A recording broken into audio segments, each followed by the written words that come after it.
Hi everyone, Mini Rolls Rule here from Birmingham Tiny Whoopers. I just thought I'd do a quick sort of video about how I go about setting out a track for a tiny whoop race. The first thing you're going to want to do is move all of your tables to the side.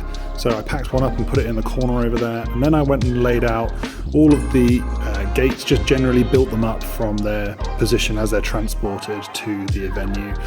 These ones, they require the legs putting on, and then I know this day I want to use some high elements, so I've put together the frame at the back there that I'm going to use to raise up some of my gates.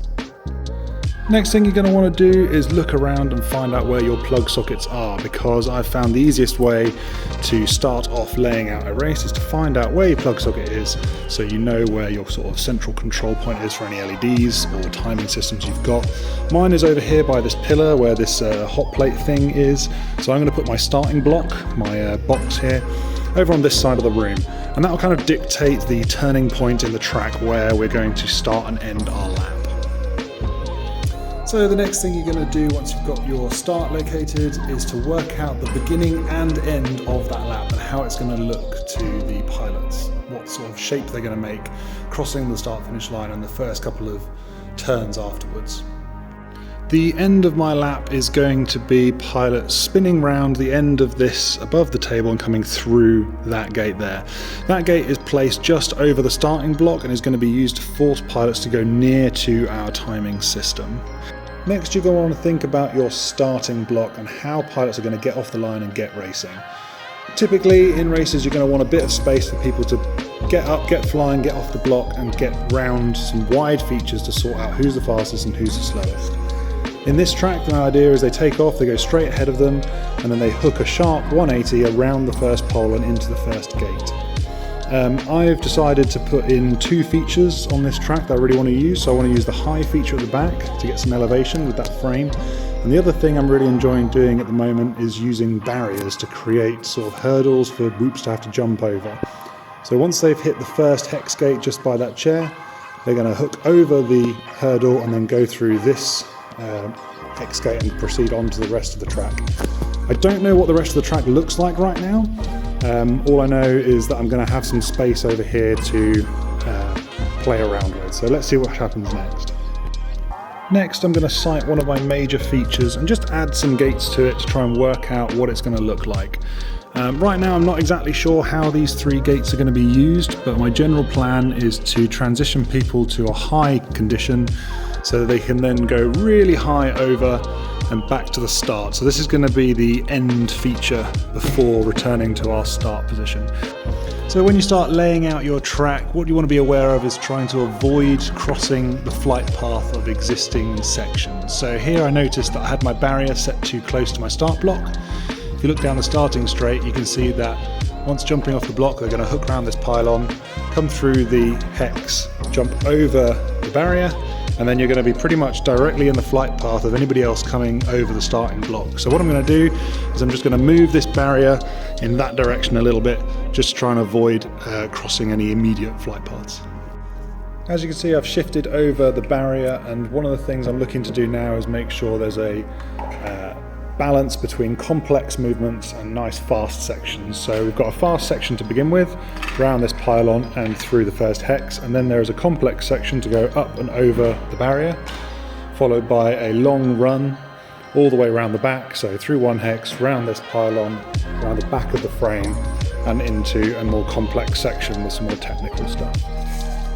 So I'm most of the way through making this track, and what I've got is pilots coming around the back of this frame, doing a twizzle around the pole and through a hex, doing another twizzle around the pole and through another hex, and I'm trying to work out how to send them back in front of this frame to then send them upwards over the top. This is where, in the middle of the track, is where I start focusing on the shape of the track and how many lefts versus rights there are. Personally, I don't like left, right, left, right, left, right, and I don't like to keep going right, right, right, right, right all the way, or left, left, left, left all the way. I try and get a few lefts, a few rights, try and shake it up a bit, and try and get a good balance between left and right, so that it's not a very one-handed track. Right, I've Started running the electrical cables to turn on all the lights, and one thing to bear in mind is where your flight path is. So one of the flight paths comes through that hex and around this pylon that I need to light up. So I want to try and avoid having the cable cross this flight path. So I'm going to send it around the back of these chairs to keep it away, and then I'm going to use a bit of tape to come in from the wall straight to the pylon there. Okay, so I've lit up all the gates now so you get an idea of what it's going to look like in its final form. It's not yet flight tested, but all the gates are out there.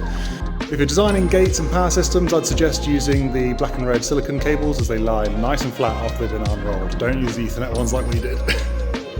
Right, this middle section took me a little longer because it's the first time I've used such high elements. But I think I've worked out the track now, so let's fly it. 3, 2, 1, let's go!